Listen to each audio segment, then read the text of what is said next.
दोन भाऊ आहेतच, ते ओवेसी, ही खुर्शी सगळी इथेच येणार. वाटेल त्या तोंडाला येतील ते बडबडत बसतात ही माणसं, त्यांच्यावरती काही नाही. आणि मी प्रामाणिकपणे महाराष्ट्राची मराठी माणसाची बाजू मांडली. माझ्यावर 92 केसेस टाकतात आणि ह्यांच्यावर एक पण केस टाकत नाही तुम्ही. हे सगळं सरकारी आशीर्वादाने. होय, मी जबाबदारीने बोलतोय, सरकारी आशीर्वादाने सगळ्या यांच्या गोष्टी सुरू आहेत. की तुम्ही हे सगळे बोला, तुम्ही माती भडकवा, ज्याच्यात हिंदूंची माती भडकतील. मतदान आम्हाला. वेड्या वाकड्या गोष्टी मी महाराष्ट्रात नाही सहन करणार.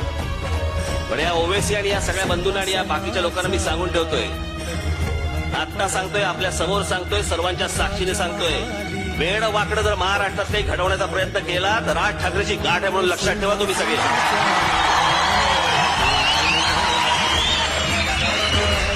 रस्त्यावर बाहेर काढून फोडून काढेन.